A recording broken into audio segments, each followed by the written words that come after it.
오늘 들려드릴 이야기는 대한민국 서울, 그 중에서도 관악구 신림동의 한 낡은 다세대 주택 밀집 지역에서 벌어진 사건입니다.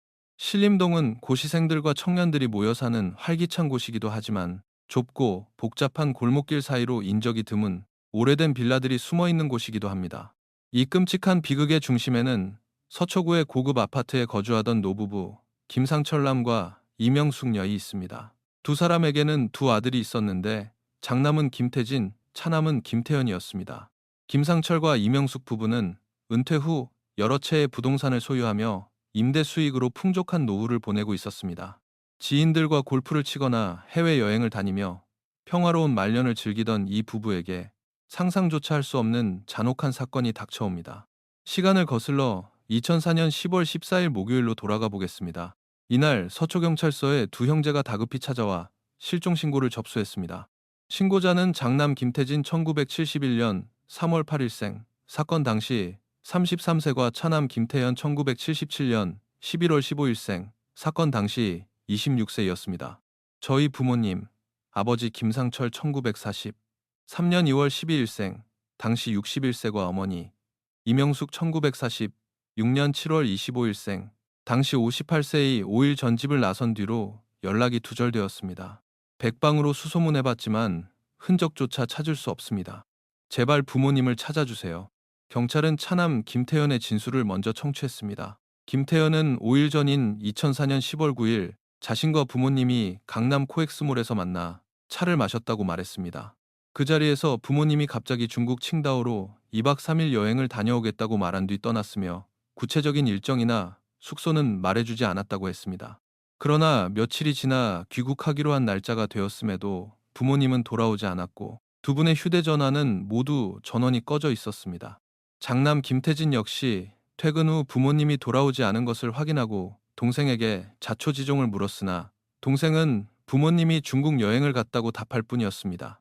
뭔가 불길한 예감이 든 장남 김태진은 친척과 지인들에게 전화를 돌렸지만 부모님의 행방을 아는 사람은 아무도 없었습니다. 집안을 샅샅이 뒤진 형제는 부모님의 여권이 서랍장 안에 그대로 있다는 사실을 발견했습니다. 여권 없이 해외로 출국하는 것은 불가능했습니다. 혹시 돈 문제가 생겨 잠적하신 것은 아닐까 의심해 보았지만 은행 계좌의 예금은 단 1원도 인출되지 않은 상태였습니다. 초조해진 형제는 10월 14일 결국 관할 경찰서에 도움을 요청했습니다. 경찰은 즉각 수사에 착수했습니다.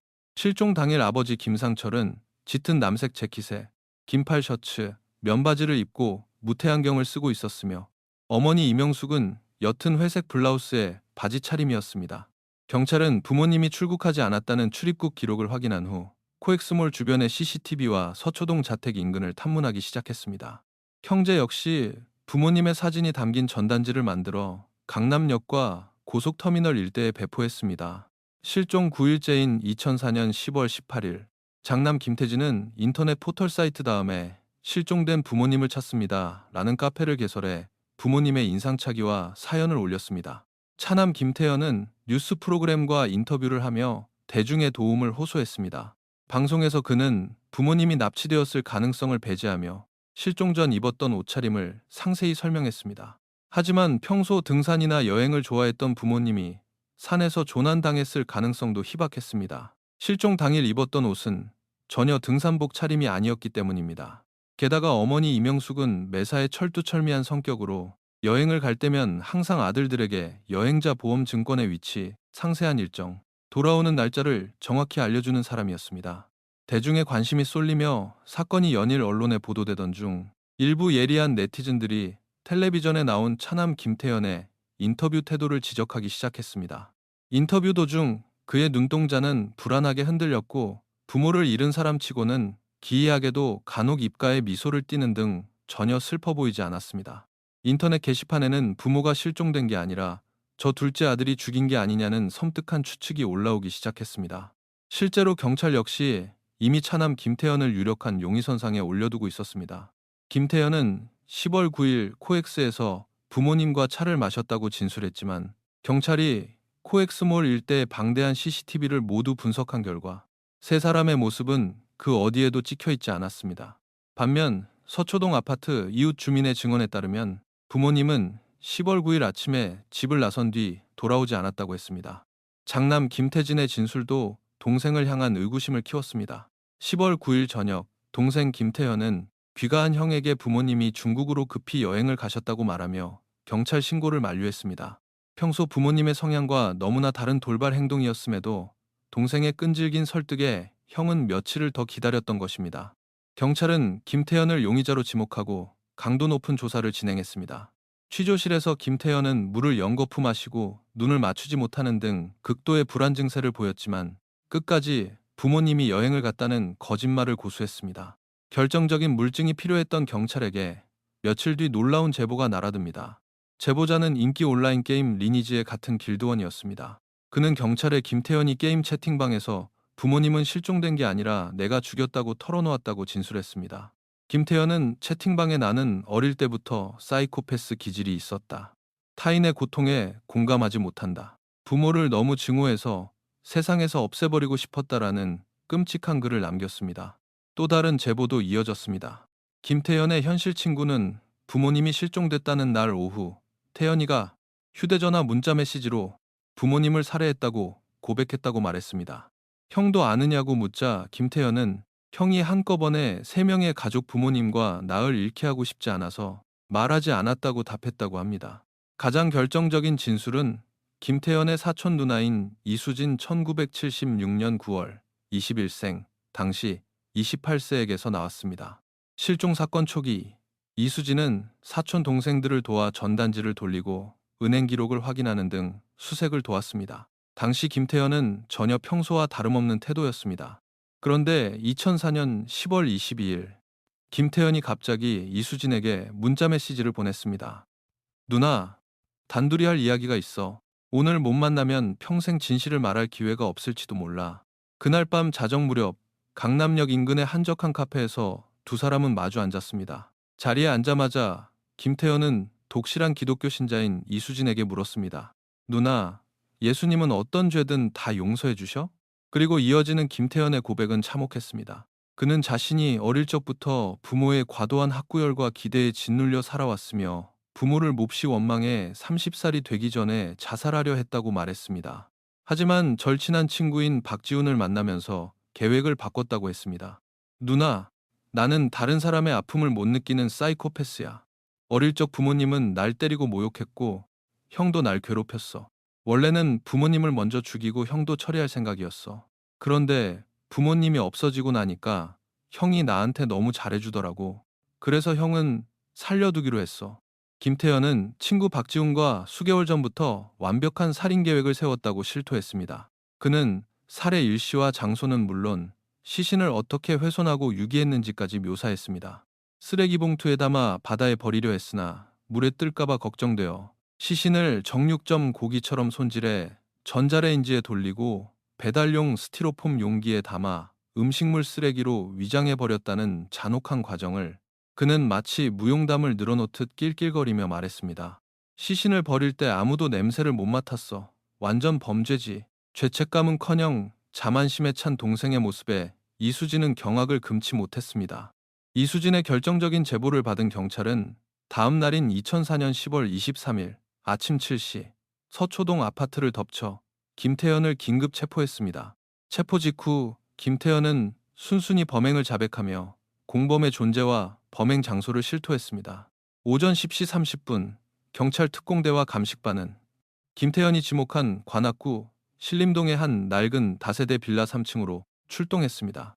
그곳에서 공범 박지훈 1973년 5월 4일생, 당시 31세이 체포되었습니다. 경찰이 빌라 문을 열자마자 코를 찌르는 역겨운 냄새가 훅 끼쳐왔습니다. 락스 냄새와 에어컨 냄새, 그리고 부패하는 피 냄새가 뒤섞인 악취였습니다. 집안 내부는 흡사 정육 가공 공장을 방불케 했습니다. 거실과 방 한 구석에는 수백 개의 배달용 스티로폼 용기, 시멘트 포대, 락스통, 전자레인지, 그리고 대형 고무통이 널브러져 있었습니다. 안방 침대 밑에서는 김태현이 자필로 작성한 살인계획서가 발견되었습니다. 피로 얼룩진 거실 탁자 위에는 새도마와 다져진 고기 조각들이 있었고 탁자 및 붉은색 고무 양동이 안에서는 잘려나간 사람의 팔과 식칼, 쇠톱이 뒹굴고 있었습니다. 집 안창고에는 대형 냉장고 2대가 있었는데 냉장고 문은 냄새가 새어나오지 않게 투명 테이프와 비닐로 겹겹이 밀봉되어 있었습니다. 비닐 틈새로는 옅은 핏물이 흘러나오고 있었습니다. 감식반이 조심스레 냉장고 문을 열자 그 안에서 비닐로 쌓인 두 사람의 머리와 플라스틱 상자에 담긴 수많은 장기, 훼손된 시신 부위들이 무더기로 발견되었습니다. 부모를 무참히 살해하고 시신을 토막 내 냉장고에 보관해온 아들의 엽기적인 행각에 베테랑 형사들마저 혀를 내둘렀습니다. 조사 결과 밝혀진 범행 동기는 충격적이었습니다. 김태현은 어려서부터 부모님의 치맛바람과 억압 속에 자랐습니다.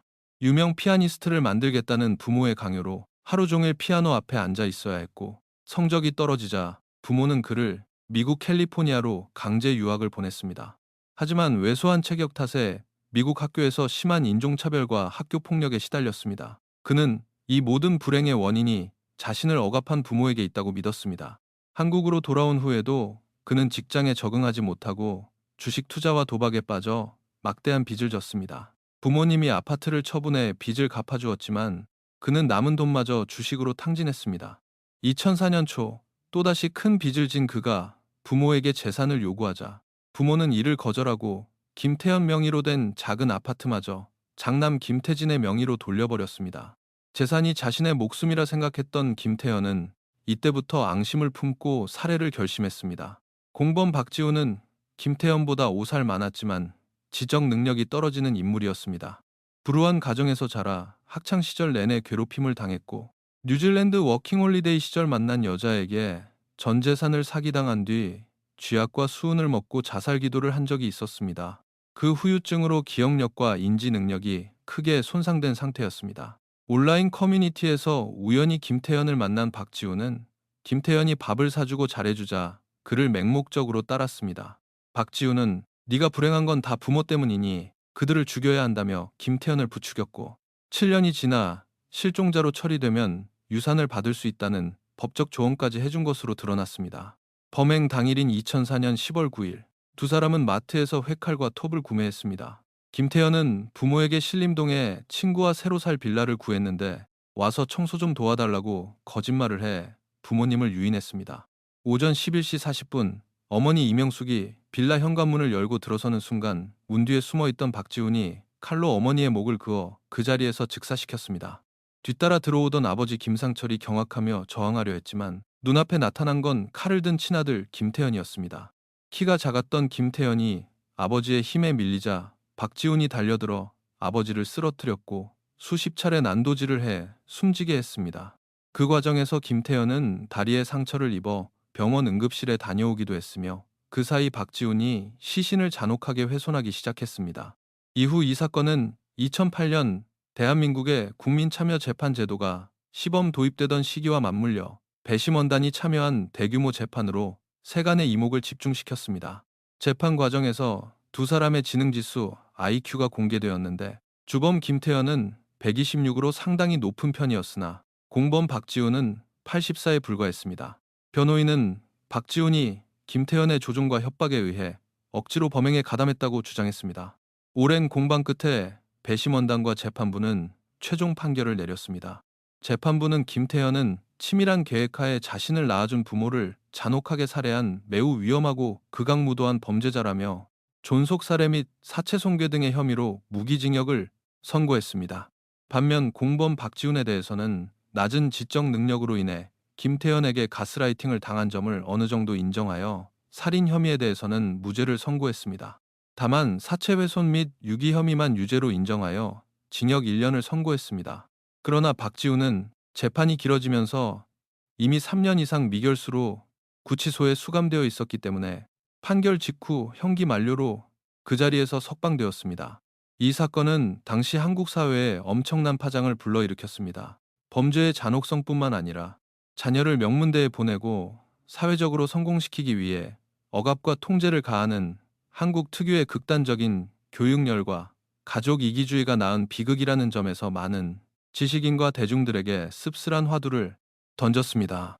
타인의 고통에 공감하지 못하는 괴물을 만들어낸 것은 어쩌면 성적과 성공만을 강요하던 비뚤어진 사랑이 아니었을까요?